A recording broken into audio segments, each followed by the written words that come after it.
जय माता दी दोस्तों, स्वागत है आपका हमारे YouTube चैनल पर। आज मैं आपको इस वीडियो में सुनाऊंगी माघ मास के महात्म्य का 7वां अध्याय। तो आइए करते हैं अध्याय को प्रारंभ। चित्रगुप्त ने उन दोनों के कर्मों की आलोचना करके दूतों से कहा कि बड़े भाई कुंडल को घोर नरक में डालो और दूसरे भाई विकुंडल को स्वर्ग में ले जाओ, जहां उत्तम भोग है। तब एक दूत तो कुंडल को नरक में फेंकने के लिए ले गया और दूसरा दूत बड़ी नम्रता से कहने लगा कि हे विकुंडल, चलो तुम अच्छे कर्मों से स्वर्ग को प्राप्त होकर अनेक प्रकार के भोगों को भोगो। तब विकुंडल बड़े विस्मय के साथ मन में संशय धार कर दूत से कहने लगा कि हे यमदूत, मेरे मन में बड़ी भारी शंका उत्पन्न हो गई है, अतएव मैं तुमसे कुछ पूछता हूँ, कृपा करके मेरे प्रश्नों का उत्तर दो। हम दोनों भाई एक ही कुल में उत्पन्न हुए, एक जैसे ही कर्म करते रहे। दोनों भाइयों ने कभी कोई शुभ कार्य नहीं किया, फिर एक को नरक क्यों और दूसरे को स्वर्ग किस कारण प्राप्त हुआ? मैं अपने स्वर्ग में आने का कोई कारण नहीं देखता। तब यमदूत कहने लगा कि हे विकुंडल, माता पिता पुत्र पत्नी भाई बहन से सब संबंध जन्म के कारण होते हैं और जन्म कर्म को भोगने के लिए ही प्राप्त होता है। जिस प्रकार एक वृक्ष पर अनेक पक्षियों का आगमन होता है, उसी तरह इस संसार में पुत्र भाई माता पिता का भी संगम होता है। इनमें से जो जैसे जैसे कर्म करता है वैसे ही फल भोगता है।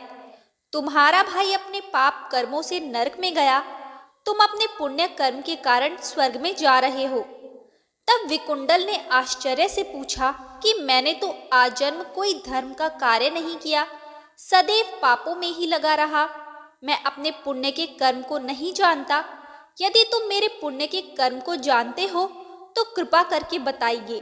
तब देवदूत कहने लगा कि मैं सब प्राणियों को भली भांति जानता हूँ, तुम नहीं जानते। सुनो, हरिमित्र का पुत्र सुमित्र नाम का ब्राह्मण था, जिसका आश्रम यमुना नदी के दक्षिणोत्तर दिशा में था।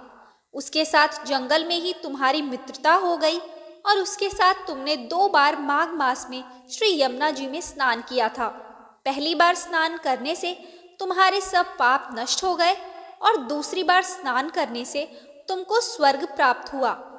सो हे वेश्यवर, तुमने 2 बार माघ मास में स्नान किया, इसी के पुण्य के फल से तुमको स्वर्ग प्राप्त हुआ और तुम्हारा भाई नरक को प्राप्त हुआ।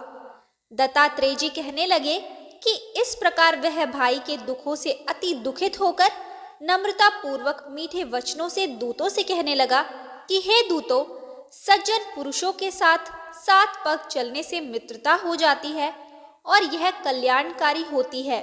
मित्र प्रेम की चिंता न करते हुए तुम मुझको इतना बताने की कृपा करो कि कौन से कर्म से मनुष्य यमलोक को प्राप्त नहीं होता, क्योंकि तुम सर्वज्ञ हो। आपको ये वीडियो कैसी लगी हमें कमेंट करके ज़रूर बताएं।